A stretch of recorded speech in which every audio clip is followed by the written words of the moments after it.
대법원 2026년 2월 12일 선고 2022-284-711 등 판결. 사건명 손해배상 기 등. 1.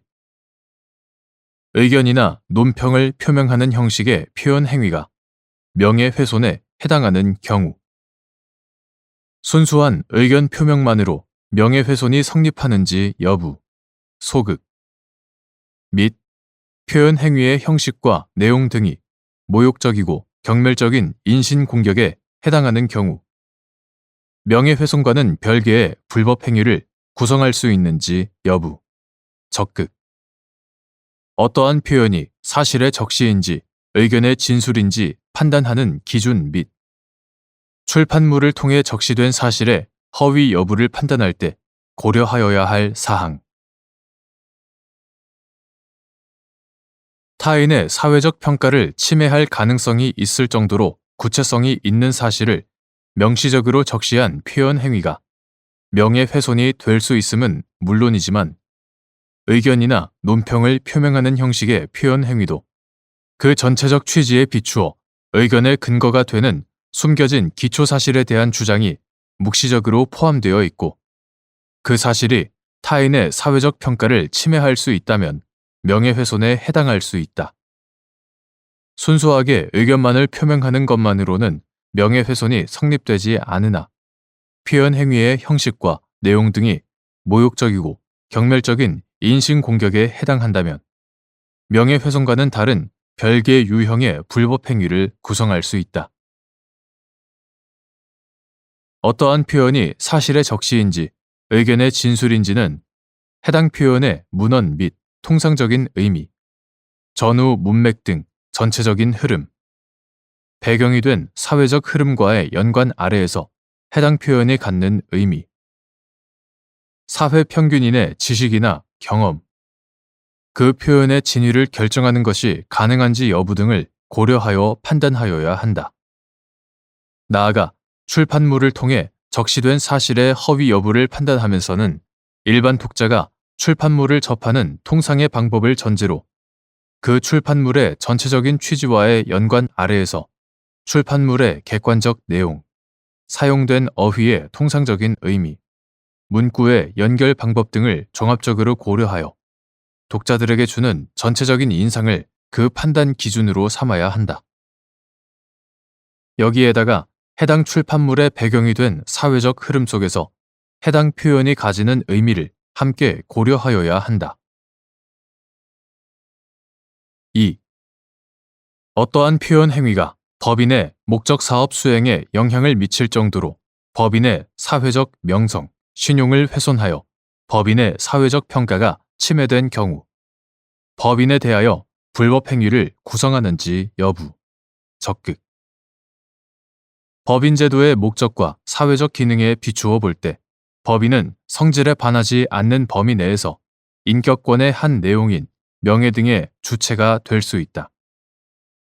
민법 제751조 제1항이나 제764조에서 말하는 명예란 사람의 품성, 덕행, 명성, 신용 등 세상으로부터 받는 객관적인 평가를 말하고 법인의 경우 그 사회적 명성, 신용을 가리키며 명예를 훼손한다는 것은 그 사회적 평가를 침해하는 것을 말한다. 법인은 법률의 규정에 조차 정관으로 정한 목적의 범위 내에서 권리와 의무의 주체가 되므로 민법 제34조 법인의 목적 사업 수행에 영향을 미칠 정도로 법인의 사회적 명성, 신용을 훼손하여 법인의 사회적 평가가 침해된 경우에는 그 법인에 대하여 불법 행위를 구성한다. 3. 명예훼손에 의한 불법 행위가 성립하기 위한 요건으로서 피해자의 특정 정도. 명예훼손에 의한 불법 행위가 성립하려면 피해자가 특정되어야 하는데 반드시 사람의 성명이나 단체의 명칭을 명시하는 정도로 특정되어야 하는 것은 아니다. 사람의 성명이나 단체의 명칭을 명시하지 않은 경우라도 그 표현 내용을 주위 사정과 종합하여 볼 때 피해자를 아는 사람이나 주변 사람이 그 표시가 피해자를 지목하는 것을 알아차릴 수 있을 정도라면 피해자가 특정되었다고 할 수 있다. 4.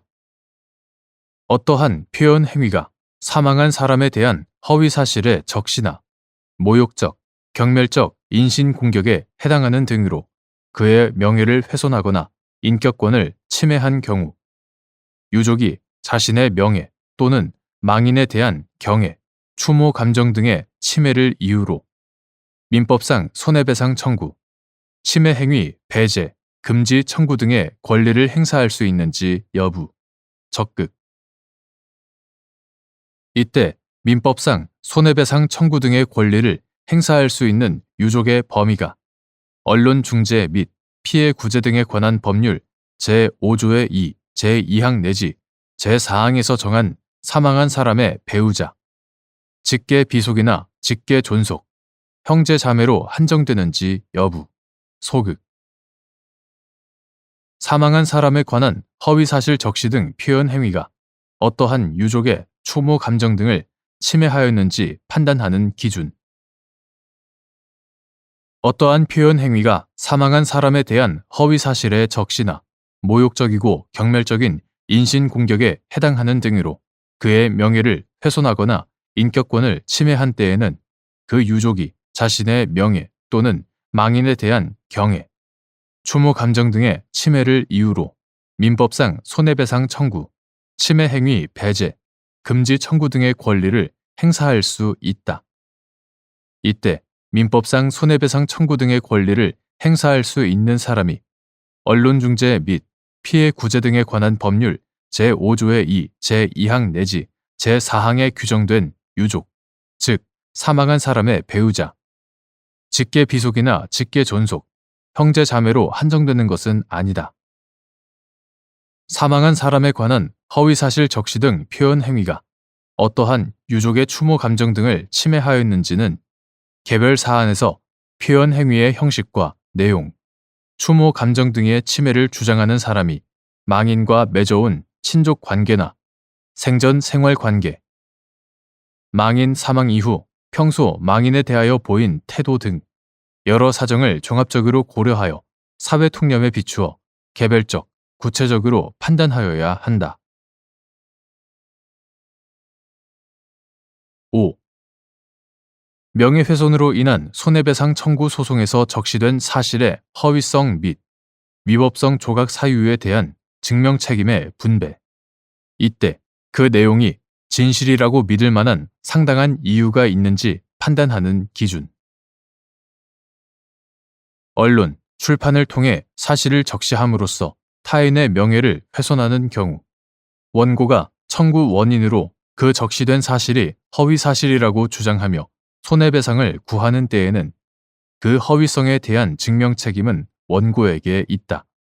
다만 피고가 적시된 사실에 대하여 그 목적이 오로지 공공의 이익을 위한 것이고 그 내용이 진실한 사실이거나 진실이라고 믿을 만한 상당한 이유가 있어 위법성이 없다고 항변할 경우 위법성을 조각시키는 사유에 대한 증명 책임은 피고에게 있다. 이때 그 내용이 진실이라고 믿을 만한 상당한 이유가 있는지는 적시된 사실의 내용, 진실이라고 믿게 된 근거나 자료의 확실성과 신빙성, 사실 확인의 용이성, 피해자의 피해 정도 등 여러 사정을 종합하여 행위자가 적시 내용의 진위 여부를 확인하기 위하여 적절하고도 충분한 조사를 다하였는가, 그 진실성이 객관적이고도 합리적인 자료나 근거에 의하여 뒷받침되는가 하는 점에 비추어 판단하여야 한다.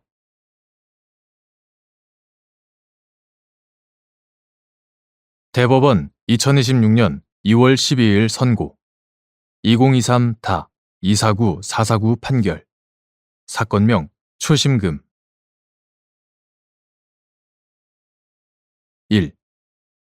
민사집행법 제248조 제3항에 따른 공탁 의무를 부담하는 제3채무자가 추심 채권자 중 한 사람에게 임의로 변제하거나 일부 채권자가 강제집행 절차 등에 의하여 추심한 경우 제3채무자가 공탁 청구한 채권자에게 채무의 소멸을 주장할 수 있는지 여부, 소극. 이 경우 공탁 청구한 채권자가 제3채무자를 상대로 추심할 수 있는 금액의 범위 및 그 산정 기준과 배당받을 채권자, 채권액, 우선순위에 대한 증명 책임의 소재. 제3채무자.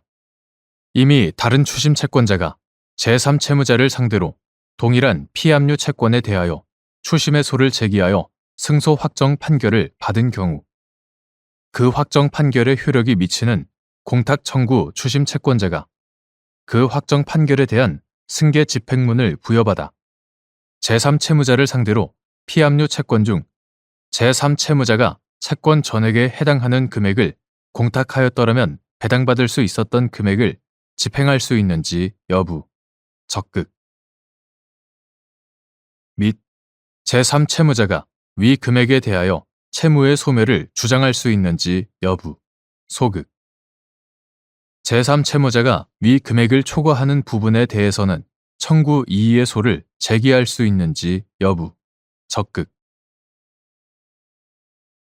민사집행법 제248조 제3항은 금전 채권 중 압류되지 아니한 부분을 초과하여 거듭 압류 명령 또는 가압류 명령이 내려진 경우에 그 명령을 송달받은 제3채무자는 압류 또는 가압류 채권자의 청구가 있으면 그 채권의 전액에 해당하는 금액을 공탁하여야 한다라고 규정하고 있다. 여기서 공탁하여야 한다란 공탁의 방법에 의하지 아니하고는 면책을 받을 수 없다는 의미이므로 제3채무자가 추심 채권자 중 한 사람에게 임의로 변제하거나 일부 채권자가 강제집행 절차 등에 의하여 추심한 경우 제3채무자는 이로써 공탁 청구한 채권자에게 채무의 소멸을 주장할 수 없고 이중 지급의 위험을 부담한다. 그런데 민사집행법 제248조 제3항에서 정한 공탁 의무는 민사집행 절차에서 발생하는 제3채무자의 절차 협력 의무로서 제3채무자의 실체법상 지위를 변경하는 것은 아니다.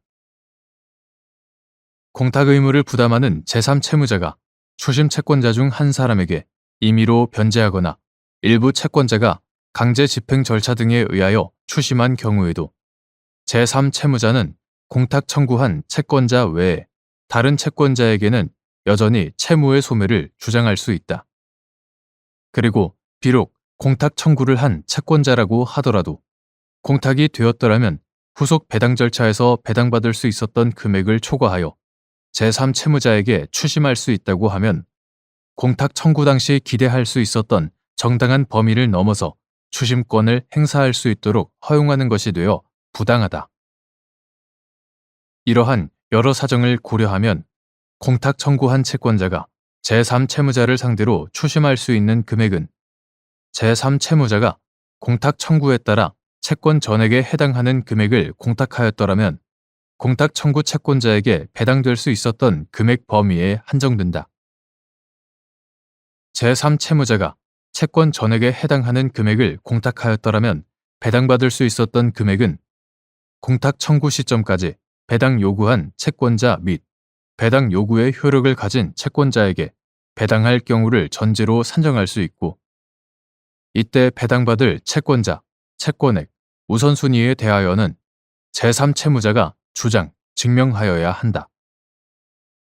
만일 이미 다른 추심 채권자가 제3채무자를 상대로 동일한 피압류 채권에 대하여 추심의 소를 제기하여 승소 확정 판결을 받았다면 그 확정 판결의 효력이 미치는 공탁 청구 추심 채권자로서는 추심에 따른 배당 절차까지 완료되어 강제 집행이 종료되었다는 등의 특별한 사정이 없는 한 그 확정 판결에 대한 승계 집행문을 부여받아 제3채무자를 상대로 피압류 채권 중 제3채무자가 채권 전액에 해당하는 금액을 공탁하였더라면 배당받을 수 있었던 금액을 집행할 수 있고 민사집행법 제25조 제1항, 제2항, 제31조 제1항 제3채무자는 해당 금액에 대하여는 공탁 청구 추심 채권자를 상대로 채무의 소멸을 주장할 수 없다.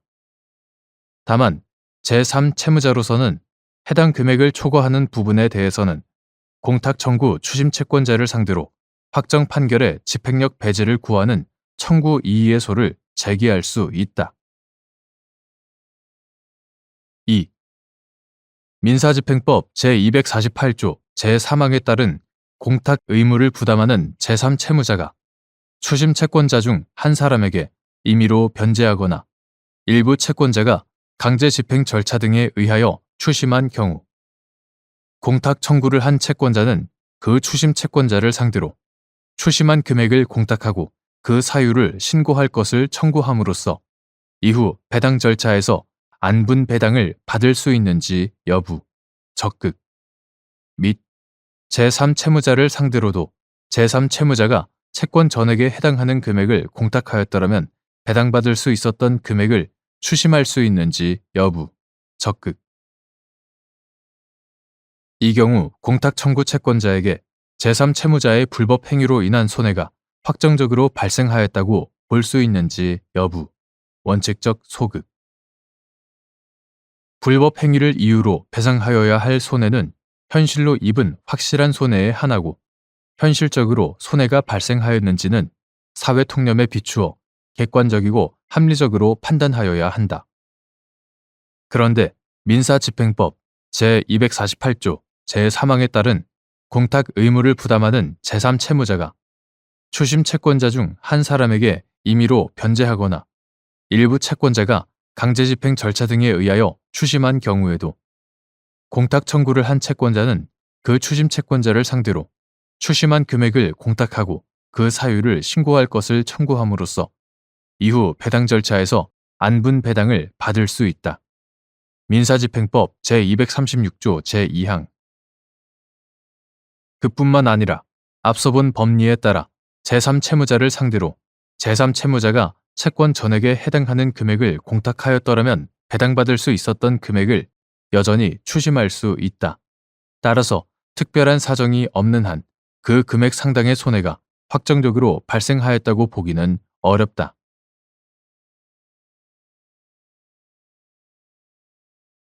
대법원 2026년 2월 12일 선고 2023-285438 판결 사건명 부당 이득금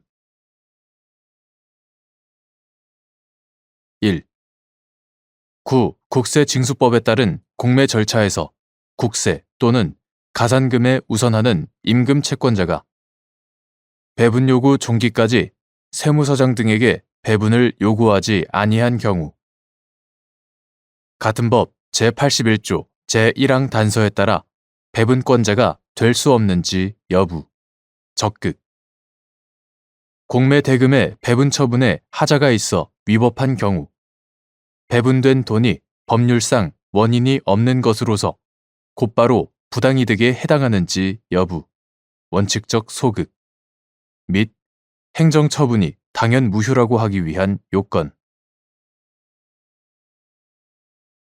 국세징수법 2020년 12월 29일 법률 제17758호로 전부 개정되기 전의 것 이하 같다.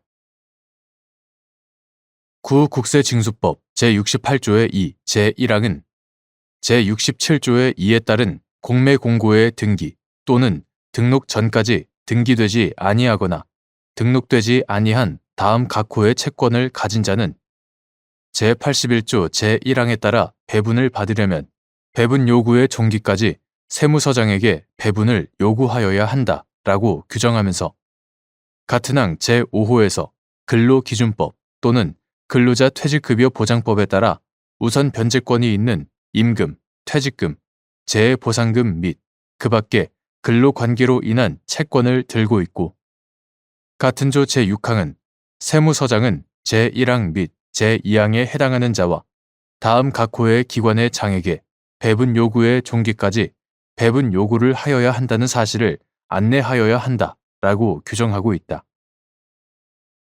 한편 국세징수법 제81조 제1항 단서는 제68조의 2 제1항 및 제2항에 따라 배분 요구의 종기까지 배분 요구를 하여야 하는 채권의 경우에는 배분 요구를 한 채권에 대하여만 배분한다라고 규정하고 있다. 이러한 규정에 따르면 국세 또는 가산금에 우선하는 임금 채권자라 하더라도 배분 요구 종기까지 세무서장 등에게 배분을 요구하지 아니할 경우 국세징수법 제81조 제1항 단서에 따라 더는 배분권자가 될 수 없다고 보아야 한다. 그리고 체납처분에서 공매대금의 배분은 행정처분에 속하는 것으로서 공매대금을 배분받은 당사자는 배분처분에 기하여 그와 같은 대금을 보유하는 것이다. 따라서 배분처분에 하자가 있어 그것이 위법하게 된다 하더라도 배분처분이 취소되거나 당연 무효로 인정되어 공정력이 배제되지 아니하는 한 배분된 돈이 법률상 원인이 없는 것으로서 곧바로 부당이득에 해당한다고 볼 수 없다. 나아가 행정처분이 당연 무효라고 하기 위하여는 처분에 위법 사유가 있다는 것만으로는 부족하고 하자가 법규의 중요한 부분을 위반한 중대한 것으로서 객관적으로 명백한 것이어야 한다. 2.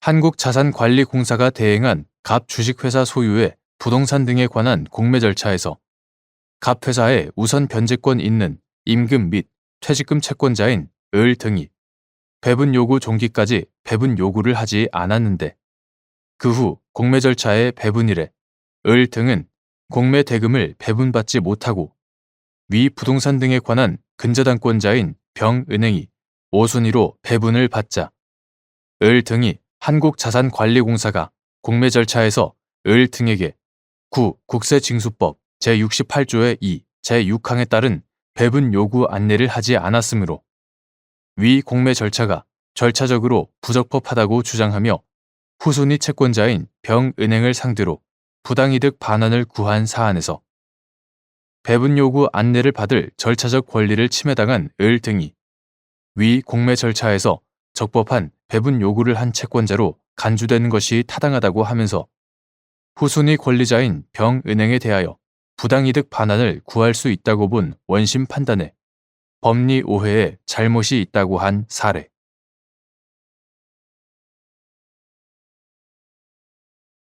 대법원 2026년 2월 12일 선고 2024-229-053 등 판결 사건명 토지인도 등 공유자 1인이 공유토지 전부를 점유하고 있는 경우 그 권한의 성질상 다른 공유자의 지분 비율의 범위 내에서는 타주 점유인지 여부 원칙적 적극 등기부상 공유자들이 분할 전 토지의 전체 면적 중 각 점유 부분을 구분 소유하게 된다고 믿고 각 점유 부분의 대략적인 면적에 해당하는 만큼의 지분에 관하여 소유권 이전 등기를 마친 경우 각 점유가 권한의 성질상 타주 점유인지 여부 소극 이러한 경우라도 공유물 분할 절차 등을 통해 공유관계가 해소되어 그 점유 부분이 다른 공유자의 단독 소유가 되었다면 종전 공유자가 이를 계속 점유하더라도 그 점유가 타주 점유인지 여부 원칙적 적극 공유토지는 공유자 1인이 그 전부를 점유하고 있다고 하여도 다른 특별한 사정이 없다면 그 권한의 성질상 다른 공유자의 지분 비율의 범위 내에서는 타주 점유라고 볼 수밖에 없지만 공유자들이 분할 전 토지의 전체 면적 중 각 점유 부분을 구분 소유하게 된다고 믿고서 그 각 점유 부분의 대략적인 면적에 해당하는 만큼의 지분에 관하여 소유권 이전 등기를 격려받은 경우에는 등기부상 공유자들이 각 토지의 일부 공유자로 되어 있다고 하더라도 그들의 점유가 권한의 성질상 타주 점유라고 할 수는 없다.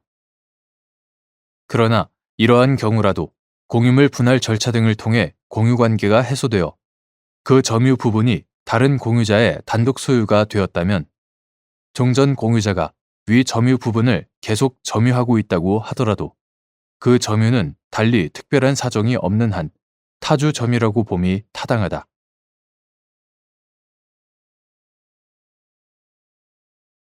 대법원 2026년 2월 12일 선고 2024-295135 판결 사건명 손해배상 기 조합의 조합원이 선량한 관리자의 주의 의무 위반 또는 불법 행위 등으로 조합에 대하여 손해배상 책임을 지게 되고 사업의 종료 등으로 조합 관계가 종료되어 조합 재산의 분배라는 청산 절차만이 남게 된 경우 다른 조합원이 조합에 손해를 가한 조합원을 상대로 손해배상 채권액 중 자신의 출자 가액 비율에 의한 몫에 해당하는 돈을 청구하는 형식으로 자녀 재산의 분배를 청구할 수 있는지 여부, 적극.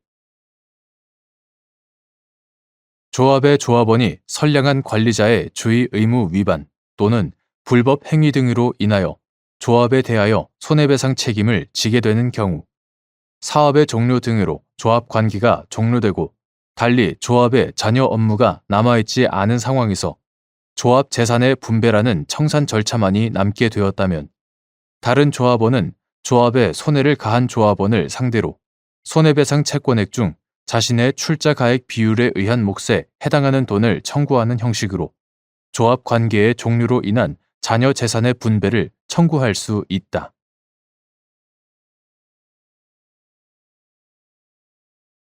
대법원 2026년 2월 12일 선고 2025-212-052 판결 사건명 기타 금전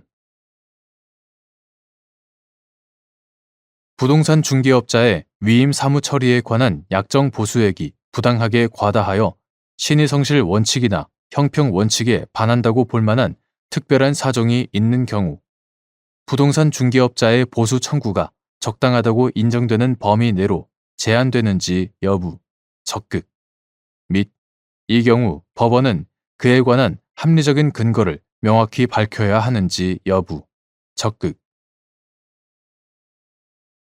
부동산 중개업자의 위임 사무 처리 보수에 관하여 부동산 중개업자와 중개 의뢰인 사이에 약정이 있는 경우 부동산 중개업자는 원칙적으로 약정 보수액 전부를 청구할 수 있다.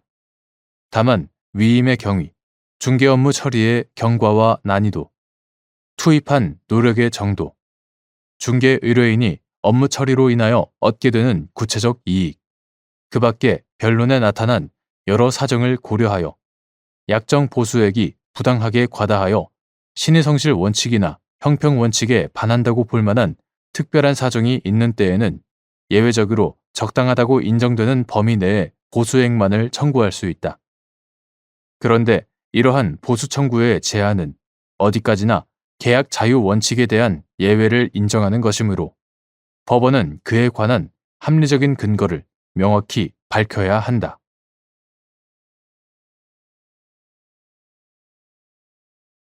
대법원 2026년 2월 12일 선고 2025-217-253 판결 사건명 약정금 1. 회생 채권자가 회생 절차에 관하여 알지 못하여 회생 계획안 심리를 위한 관계인 집회가 끝날 때까지 채권 신고를 하지 못하고 관리인이 회생 채권의 존재 또는 그러한 회생 채권이 주장되는 사실을 알고 있거나 이를 쉽게 알 수 있었음에도 회생 채권자 목록에 기재하지 아니한 경우 회생 계획 인가 결정에 따라 회생 채권이 실권되는지 여부, 소극 및 이러한 회생 채권은 채권의 조사, 확정 절차를 거치지 않은 미확정 회생 채권으로서 회생 계획의 해석에 따라 권리 변경의 내용이 구체적으로 정해지는지 여부, 적극 회생 절차에서 회생 채권자가 회생 절차의 개시 사실 및 회생 채권 등의 신고 기간 등에 관하여 개별적인 통지를 받지 못하는 등으로 회생 절차에 관하여 알지 못함으로써 회생 계획안 심리를 위한 관계인 집회가 끝날 때까지 채권 신고를 하지 못하고 관리인이 그 회생 채권의 존재 또는 그러한 회생 채권이 주장되는 사실을 알고 있거나 이를 쉽게 알 수 있었음에도 회생 채권자 목록에 기재하지 아니한 경우 채무자 회생 및 파산에 관한 법률 이하 채무자 회생법이라 한다.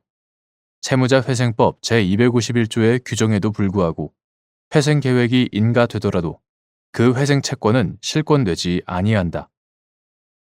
그러나 이와 같이 실권되지 아니한 회생채권이라 하더라도 회생계획 인가 결정이 있었던 이상 채무자회생법 제252조 제1항에 따라 그 권리는 회생계획의 내용대로 실체적으로 변경된다.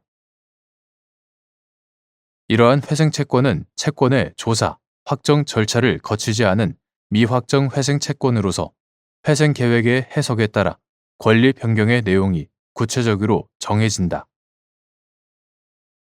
2. 회생계획을 해석하는 방법.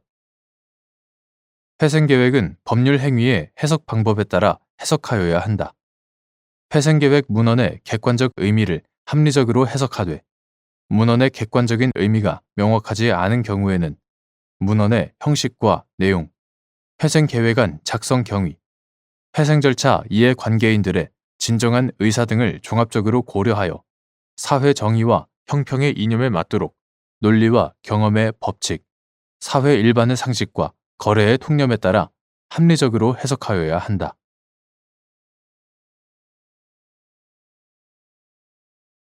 대법원 2026년 2월 12일 선고 2023-2-37902 판결 사건명 개발제한구역 보전부담금 부과처분 취소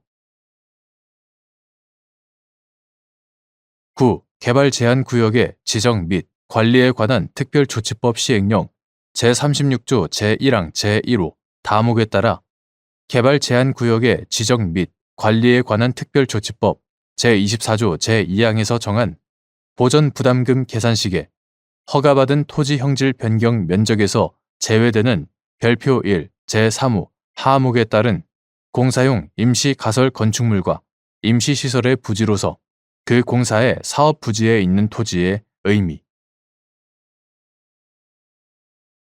개발제한구역의 지정 및 관리에 관한 특별조치법 이하 개발제한구역법이라 한다. 개발제한구역법 제12조 제1항 제1호 나목, 다목, 제21조 제1항 제2호, 제24조 제2항, 제4항 9. 개발제한구역의 지정 및 관리에 관한 특별조치법 시행령 2019년 5월 21일 대통령령 제29778호로 개정되기 전의 것 이하 9. 개발제한구역법 시행령이라 한다. 9. 개발제한구역법 시행령 제13조 제1항 별표 1 제2호 가목 제3호 하목 제36조 제1항 제1호 나목 다목의 문헌과 체계, 연영 및 입법 취지 등에 비추어 보면 9. 개발제한구역법 시행령 제36조 제1항 제1호 다목에 따라 개발제한구역법 제24조 제2항에서 정한 보전부담금 계산식에 허가받은 토지 형질 변경 면적에서 제외되는 별표 1 제3호 하목에 따른 공사용 임시가설 건축물과 임시시설 이하 공사용 임시시설이라 한다. 공사용 임시시설의 부지로서 그 공사의 사업 부지에 있는 토지란 공사용 임시시설의 부지로서 그 임시시설의 목적이 되는 공사 이하 본공사라 한다. 본공사의 사업 부지에 있는 토지를 의미하고 여기에서 본공사의 사업 부지는 개발제한구역 법령에 따른 행위 허가를 받아 본공사가 이루어지는 부지를 뜻한다.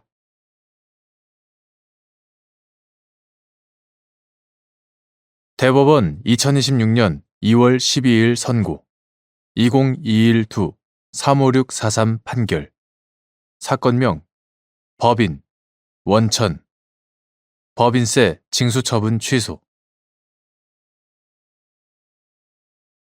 1. 조세법규의 해석 방법 내지 원칙 및 특히 조세 감면 요건 규정 가운데 명백한 특혜 규정의 해석 방법 예외적으로 한목적적 해석이 허용되는 경우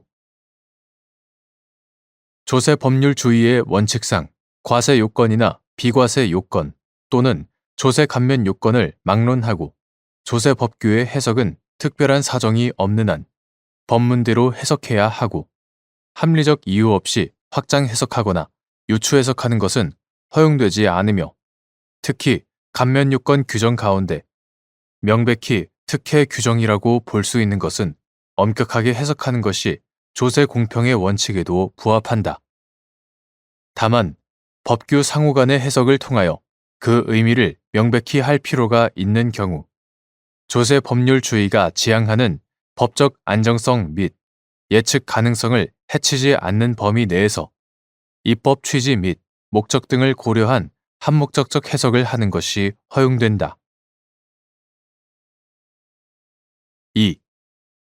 법령의 어느 조항이 특정 사항에 관하여 규율하고 있는 다른 조항을 준용한다고 규정할 때 준용한다는 취지의 의미.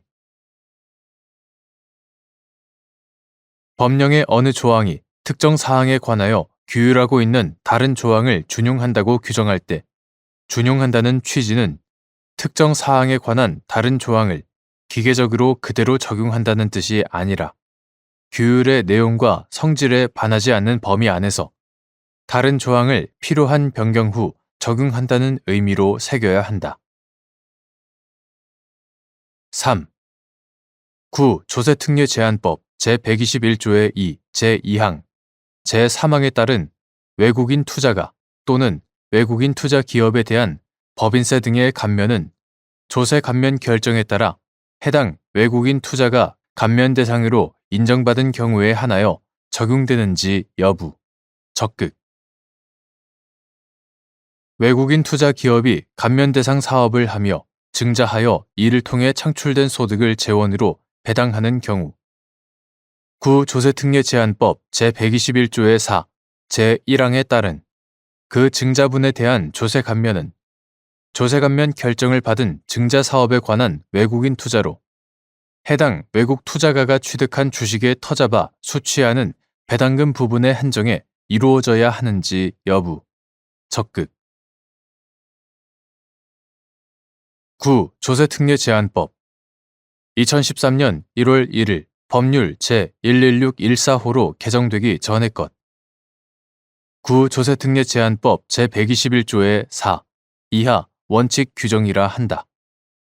원칙 규정 제1항 본문이 그 증자분에 대한 조세 감면에 관하여 준용하도록 한 같은 법 제121조의 2 이하 감면 규정이라 한다. 감면 규정 제2항에서는 외국인 투자 비율을 곱하여 감면 대상 세액을 산정하도록 규정하고 감면 규정 제3항에서는 외국인 투자 기업이 지급하는 전체 배당금 중 외국 투자가에게 지급하는 배당금에 대한 법인세 등을 감면 대상으로 삼도록 규정하고 있다. 이러한 규정들의 문헌과 내용 및 체계 등을 종합하면 원칙 규정이 준용해야 하는 감면 규정 제2항의 외국인 투자 비율과 감면 규정 제3항의 외국 투자가가 취득한 주식은 감면 규정 제6항, 제8항에 따라 외국인 투자에 대해 감면 결정이 이루어지는 것을 공통적인 바탕으로 한다고 볼 수 있다. 이는 감면 대상 사업에서 발생하는 소득 가운데 외국인 투자가 실질적으로 기여한 부분에 한정해서만 감면이 이루어지도록 하기 위한 취지이다.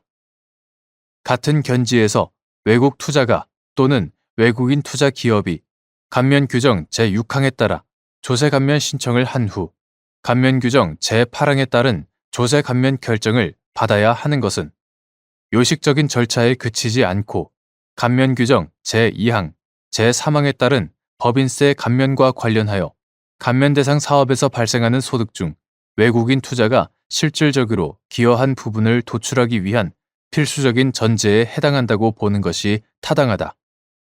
따라서 감면 규정 제2항, 제3항에 따른 외국인 투자가 또는 외국인 투자 기업에 대한 법인세 등의 감면은 위와 같은 조세 감면 결정에 따라 해당 외국인 투자가 감면 대상으로 인정받은 경우에 한하여 적용될 수 있고 감면 대상으로 인정받지 않은 외국인 투자에 대하여는 별도로 조세 감면 결정이 이루어지는 등의 특별한 사정이 없는 한 감면 규정 제2항, 제3항에 따른 감면을 적용받을 수 없다. 나아가 원칙 규정의 문헌과 내용 및 관련 법리 등에 비추어 볼 때 감면 규정의 내용은 외국인 투자 기업이 증자하는 경우 그 증자 국면에 맞추어 필요한 변경을 거쳐 취지에 맞게 적용되어야 한다. 그러므로 외국인 투자 기업이 감면 대상 사업을 하며 증자를 하여 이를 통해 창출된 소득을 재원으로 배당을 하는 경우 그 증자분에 대한 조세 감면은 이미 조세 감면 혜택을 받은 기존 투자에 따른 감면 대상 사업이 아니라 감면 규정 제6항, 제8항에 따라 조세 감면 결정을 받은 증자 사업에 관한 외국인 투자로 해당 외국 투자가가 취득한 주식에 터잡아 수취하는 배당금 부분에 한정하여 이루어져야 한다.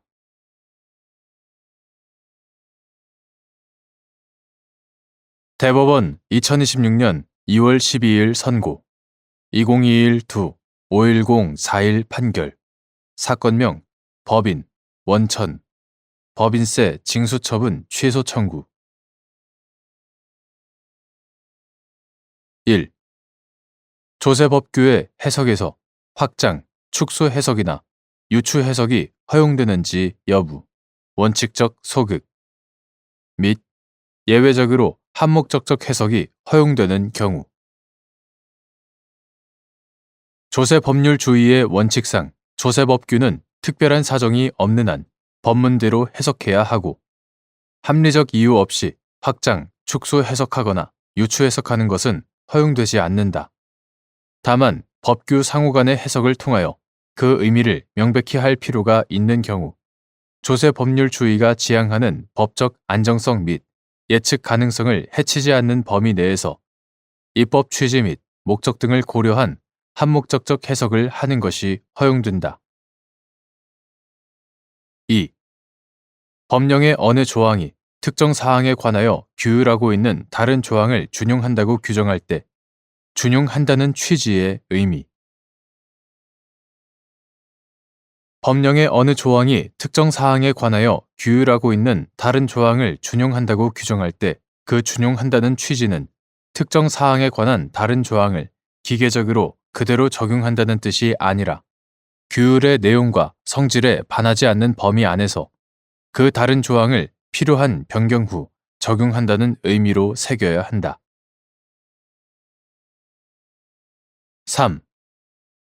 조세특례제한법 제121조의 2, 제2항, 제3항에 따른 외국인 투자가 또는 외국인 투자 기업에 대한 법인세 등의 감면은 조세 감면 결정에 따라 해당 외국인 투자가 감면 대상으로 인정받은 경우에 한하여 적용되는지 여부, 적극.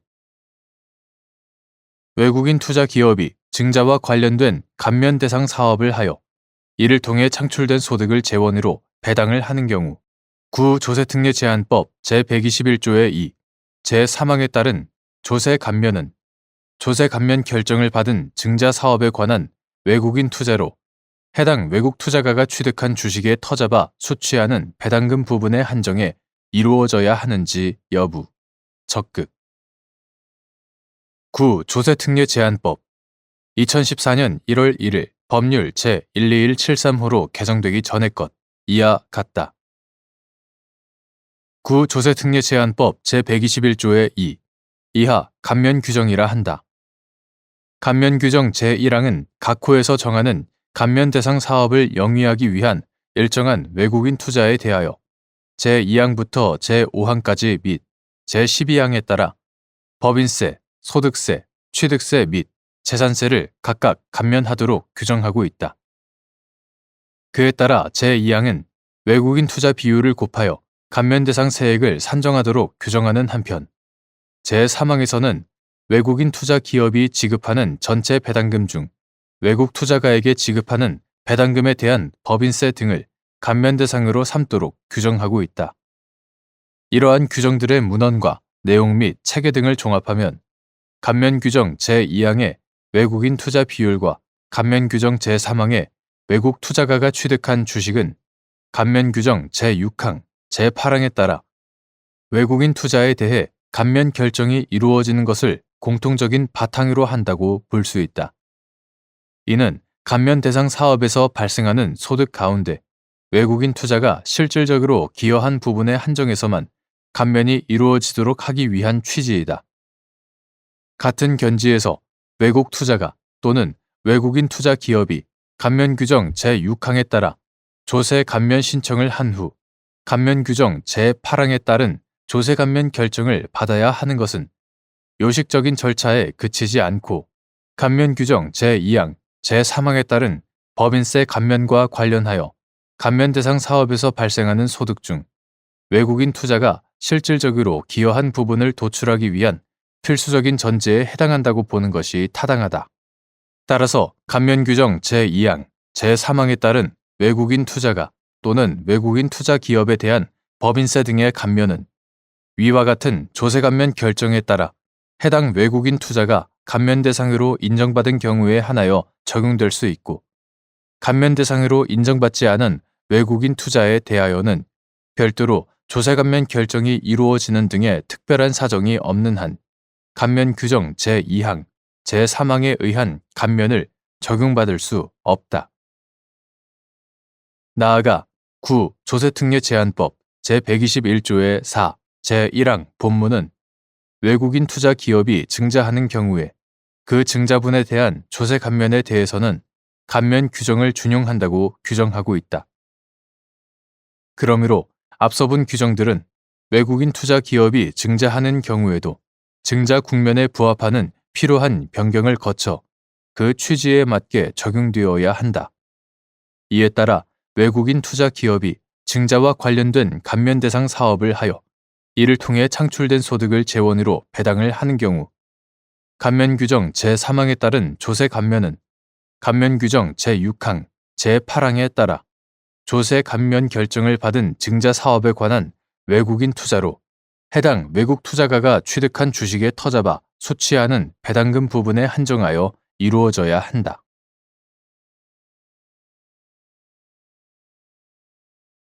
대법원 2026년 2월 12일 선고 2025-2-34726 판결 사건명 종합소득세 부과처분 취소 1.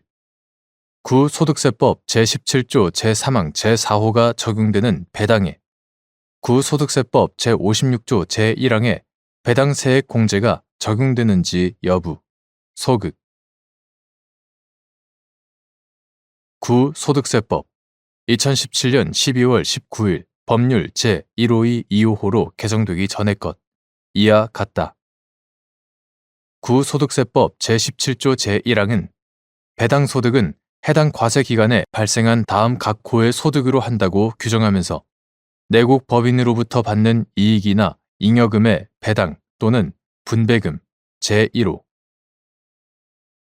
법인으로 보는 단체로부터 받는 배당금 또는 분배금 제2호 의제 배당 제3호 법인세법에 따라 배당으로 처분된 금액 제4호 법인세법에 따라 배당으로 처분된 금액 등을 배당소득의 하나로 들고 있다. 구소득세법 제17조 제3항은 본문에서 배당소득 금액은 해당 과세 기간의 총수입 금액으로 한다고 규정하면서 단서에서 제1항 제1호부터 제4호까지의 규정에 따른 배당소득 중 제3항 각 호에 어느 하나에 해당하는 배당을 제외한 분에 대해서는 해당 과세 기간의 총수입 금액에 그 배당소득의 100분의 10일에 해당하는 금액을 더한 금액으로 한다고 규정하고 있다. 구소득세법 제17조 제3항 제4호는 같은 항 단서의 적용이 제외되는 배당의 하나로 조세특례제한법 제132조에 따른 최저한 세액이 적용되지 아니하는 법인세의 비과세, 면제, 감면 또는 소득공제, 조세특례제한법 외에 법률에 따른 비과세, 면제, 감면 또는 소득공제를 포함한다. 소득공제를 받은 법인 중 대통령령으로 정하는 법인으로부터 받은 배당소득이 있는 경우에는 그 배당소득의 금액에 대통령령으로 정하는 율을 곱하여 산출한 금액을 들고 있다. 구소득세법 제56조는 거주자의 종합소득 금액에 같은 법 제17조 제3항 각 호 외에 부분 단서가 적용되는 배당소득 금액이 합산되어 있는 경우 같은 항 각 호 외의 부분 단서에 따라 해당 과세 기간의 총수입 금액에 더한 금액에 해당하는 금액을 종합소득 산출세액에서 공제하도록 규정하면서 제1항 이에 따른 공제를 배당세액 공제라 하고 있다. 제2항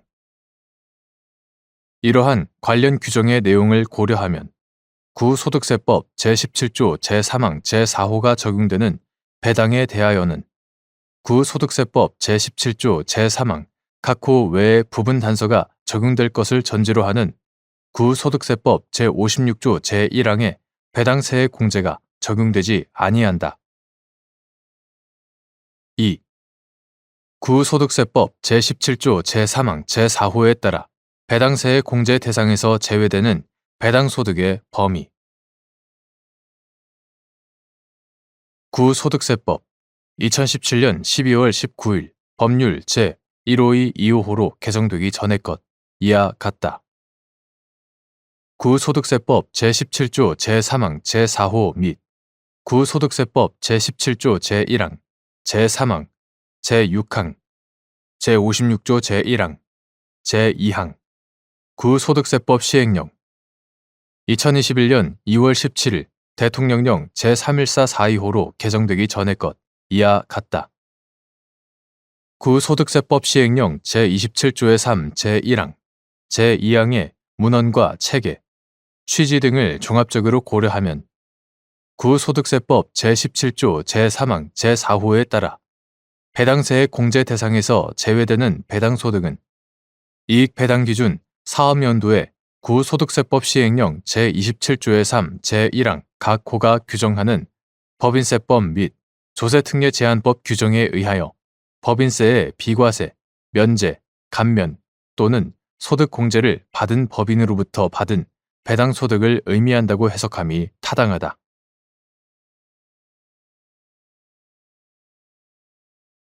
대법원 2026년 2월 12일 선고 2025-2-34772 판결 사건명 법인세 부과처분 취소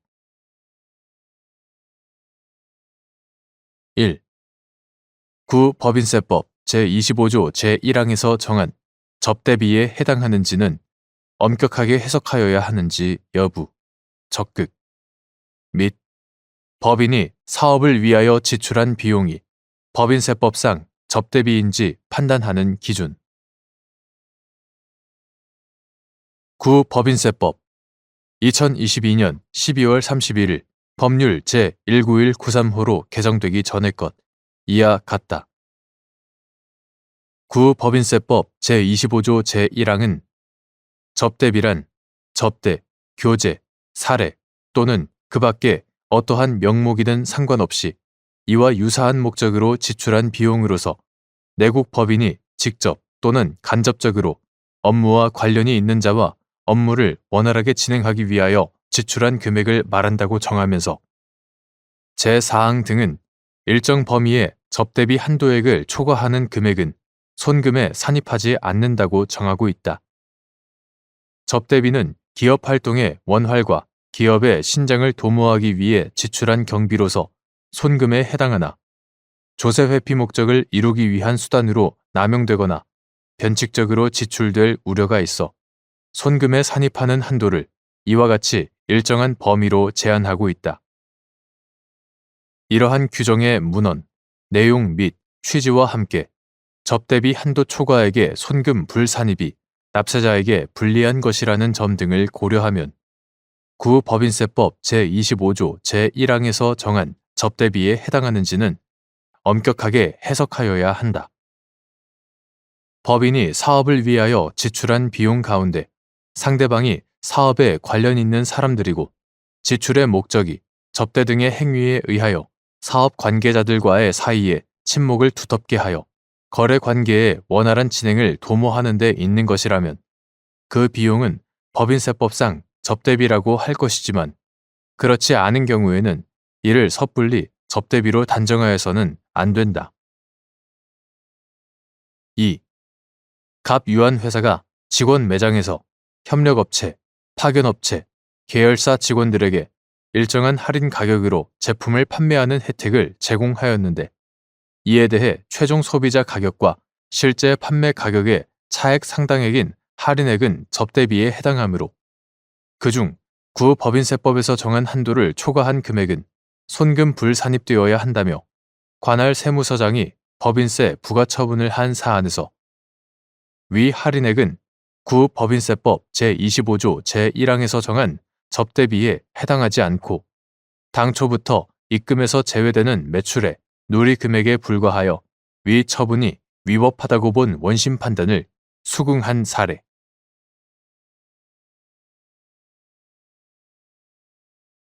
대법원 2026년 2월 12일 선고 2025-2-35074 판결 사건명 교육세 부과처분 취소 1. 구교육세법 시행령 제4조 제2항 제8호에서 금융, 보험업자가 금융투자상품의 중개를 공동으로 수행하고 수수료를 분배받는 다른 회사의 범위. 구교육세법 2019년 12월 31일 법률 제168395로 개정되기 전의 것 이하 같다.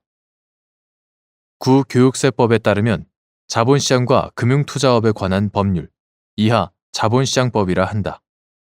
자본시장법에 따른 투자매매업자 및 투자중개업자와 같은 금융, 보험업자는 교육세를 납부할 의무를 지고 제3조 제1호 금융, 보험업자가 납부하여야 할 교육세는 금융, 보험업자의 수익 금액을 과세표준으로 하며 제5조 제1항 제1호 여기서 과세표준이 되는 수익 금액이란 금융, 보험업자가 수입한 이자, 배당금, 수수료, 보증료, 유가증권의 매각이익, 상환이익, 보험료, 그 밖에 대통령령으로 정하는 금액을 말한다.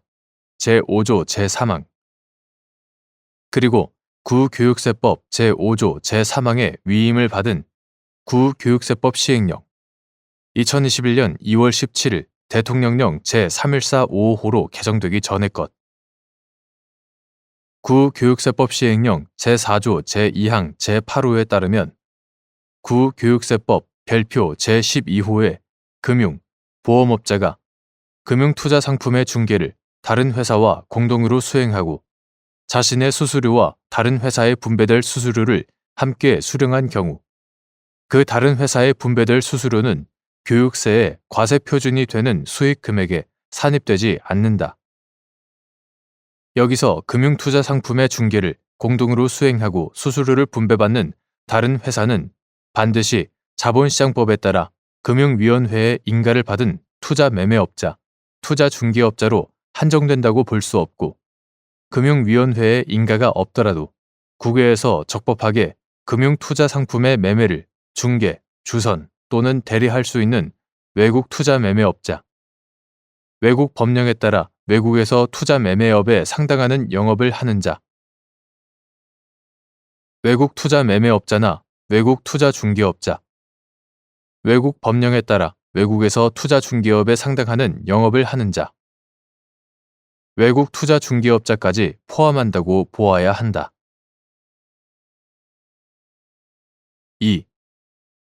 글로벌 금융투자그룹에 속하여 자본시장과 금융투자업에 관한 법률에 따른 투자매매업, 투자중개업을 영위하고 있는 갑 주식회사가 그룹 내 해외 관계 회사로부터 한국거래소에 상장된 금융투자상품의 거래를 원하는 해외 고객의 주문을 전달받아 실행하고 해당 해외 고객으로부터 받은 중개 수수료의 절반을 관계 회사에 지급하며 위 금액을 교육세 과세 표준인 수익 금액에서 제외되는 수수료에 해당한다고 보아 교육세 과세 표준에서 제외하여 교육세를 신고, 납부하였는데 관할 세무서장이 위 금액은 교육세 과세 표준에서 제외되지 않는다고 보아 교육세를 경정, 고지한 사안에서 위 금액은 교육세 과세 표준에서 제외되어야 한다고 본 원심 판단이 정당하다고 한 사례.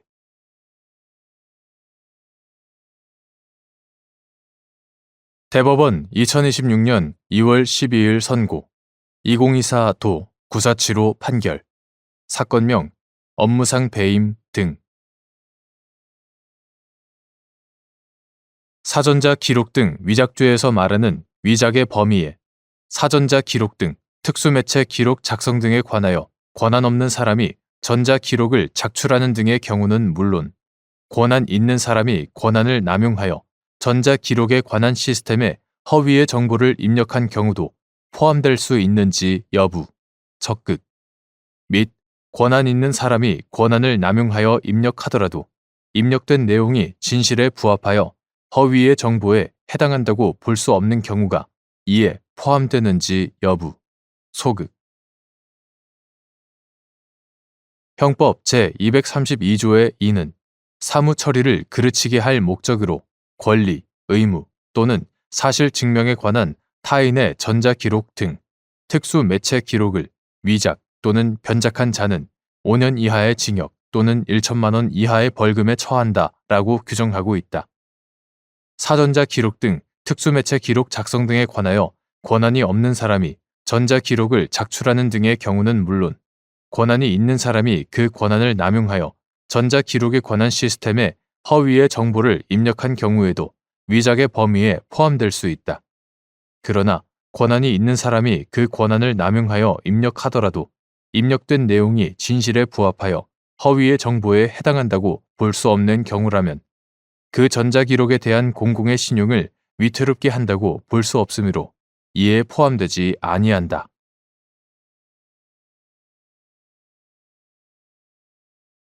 대법원 2026년 2월 12일 선고 2025도 5923 판결 사건명 사료관리법 위반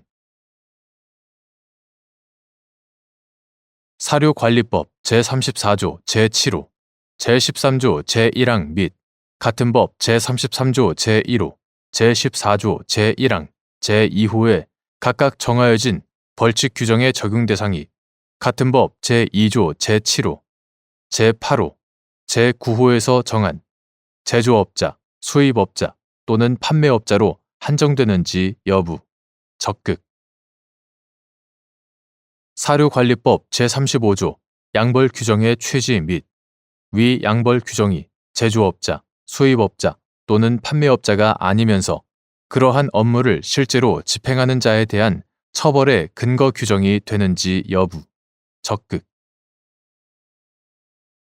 사료관리법 제34조 제7호, 제13조 제1항 및 같은 법 제33조 제1호, 제14조 제1항 제2호에 각각 정하여진 벌칙 규정, 이하 각 벌칙 규정이라 한다. 각 벌칙 규정의 적용 대상은 같은 법 제2조, 제7호, 제8호, 제9호에서 정한 제조업자, 수입업자 또는 판매업자로 한정된다.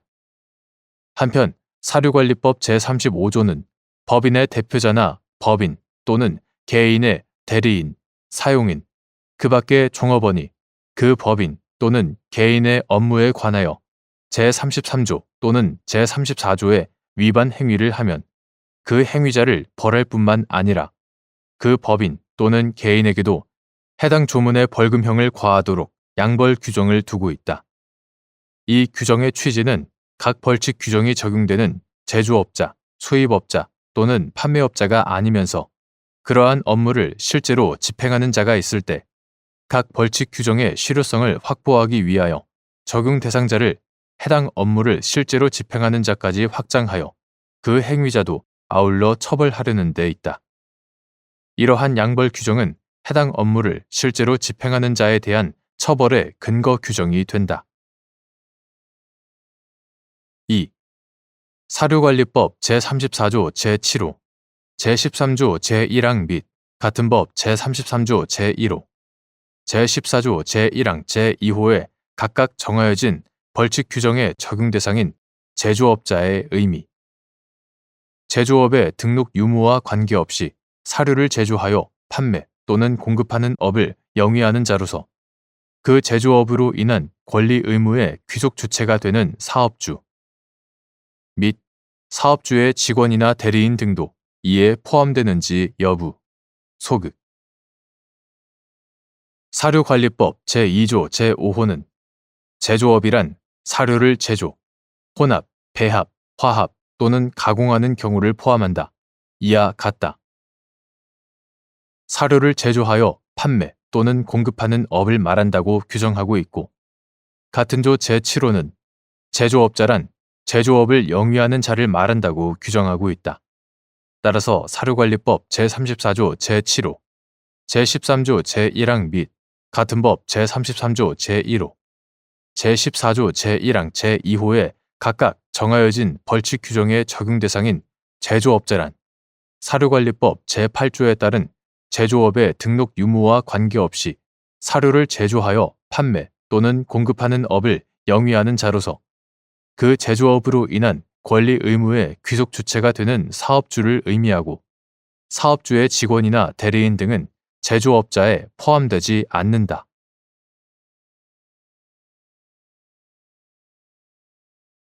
대법원 2026년 2월 12일 선고 2025도 10184 판결 사건명 특정 경제 범죄 가중처벌 등에 관한 법률 위반 사기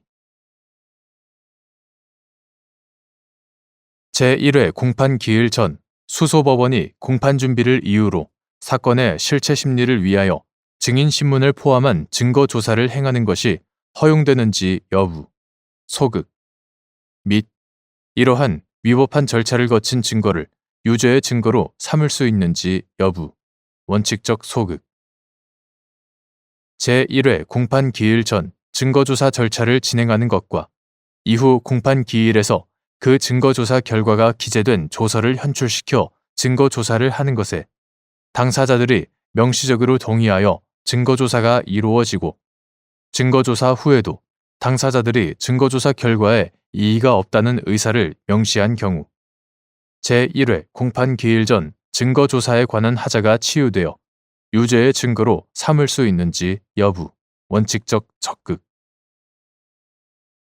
헌법은 제12조 제1항 후문에서 적법 절차의 원칙을 천명하고 제27조에서 재판받을 권리를 보장하고 있다.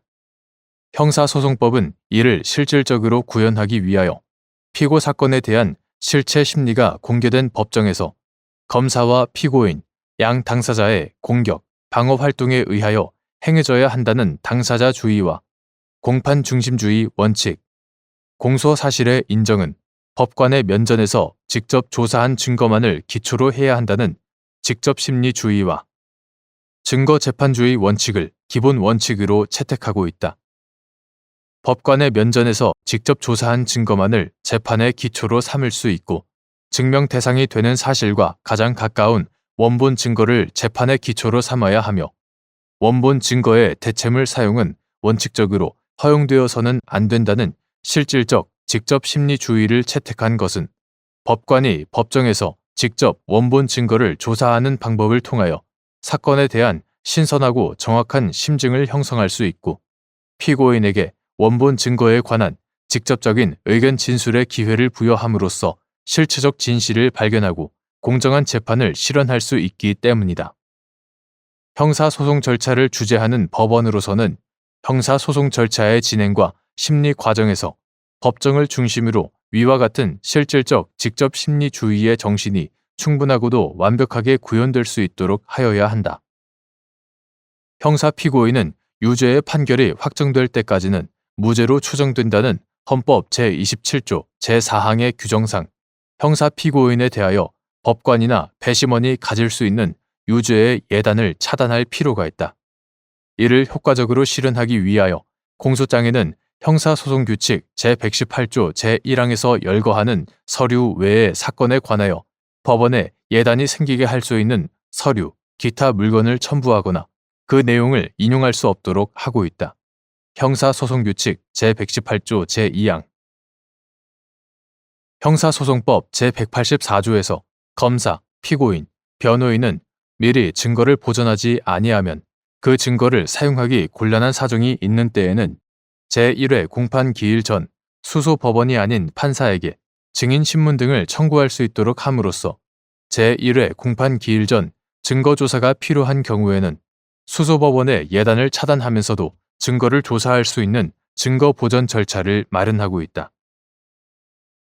공판기일 외의 신문으로서 증인신문을 하고 공판기일에 그 증인신문 조서에 대한 서증조사를 하는 것은 증거조사 절차로서 적법하다. 그러나 2007년 6월 1일 법률 제8496호로 개정된 형사소송법은 직접 심리주의와 공판 중심주의의 요소를 강화하는 취지로 공판 절차에 관한 규정을 개정하면서 공판 준비 절차에 관한 법적 근거와 내용을 정비하였는 바, 그 개정 취지에 부합하는 해석이 필요하다.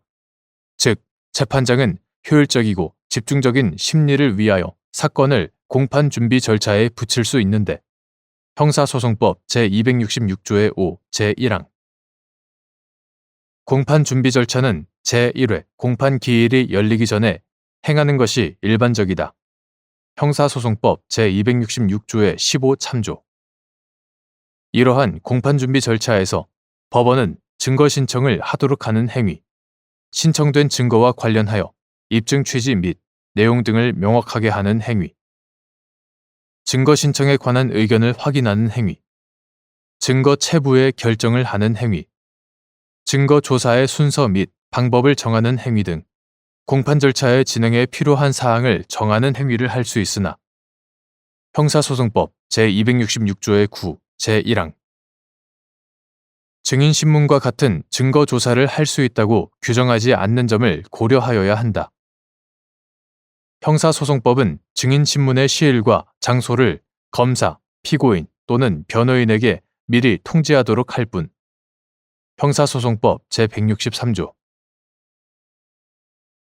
미리 통지하도록 할 뿐, 특별한 시기에 대한 제한은 두고 있지 않고, 형사소송법 제273조 제1항은 법원은 검사, 피고인 또는 변호인의 신청에 의하여 공판 준비에 필요하다고 인정한 때에는 공판 기일 전에 피고인 또는 증인을 신문할 수 있고, 검증, 감정 또는 번역을 명할 수 있다고 규정하고 있기도 하다.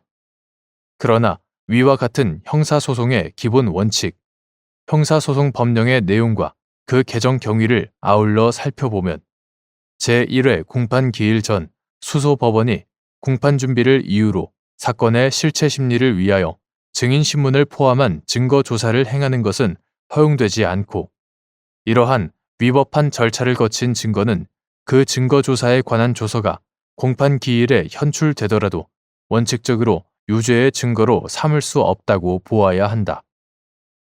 특히 국민참여재판에서 실질적 직접심리주의와 공판 중심주의의 정신이 충분하게 구현될 수 있도록 하기 위해서는 법관뿐 아니라 사실심 법관의 판단을 돕기 위하여 집단적 의견을 제시하는 배심원이 증인신문 등 사실심리의 전 과정에 함께 참여한 후 증인이 한 진술의 신빙성 등 증거의 취사와 사실의 인정에 관한 심증을 형성할 수 있도록 하여야 하는데, 공판 기일 외인 제1회 공판 기일 전 증거조사가 시행되는 경우 배심원들은 그 원본 증거를 직접 대면하여 심증을 형성할 수 없게 된다. 그러나 피고인은 피고인 이외에 제3자 진술이 기재된 서류에 대하여 증거로 할 수 있음에 동의함으로써 스스로 원본 증거 대신 대체물을 증거조사의 대상으로 삼도록 할 수 있다는 점과 소송 절차의 동적 안정성, 소송 경제의 이념을 감안하여야 한다. 따라서 제1회 공판 기일 전 증거조사 절차를 진행하는 것과 이후 공판 기일에서 그 증거조사 결과가 기재된 조서를 현출시켜 증거조사를 하는 것에 당사자들이 명시적으로 동의하여 증거조사가 이루어지고, 증거조사 후에도 당사자들이 증거조사 결과에 이의가 없다는 의사를 명시하였다면 제1회 공판 기일 전 증거조사 절차에서 사건의 실체 심리를 위한 핵심적인 증거조사가 이루어지는 등으로 실질적 직접심리주의와 공판중심주의에 의한 공정한 재판을 받을 권리와 무죄 추정을 받을 권리를 본질적으로 침해하거나 형해화하여 피고인의 방어권 행사에 실질적 불이익을 초래하는 등의 사정이 없는 이상 증거조사에 관한 하자가 치유되어 유죄의 증거로 삼을 수 있게 된다.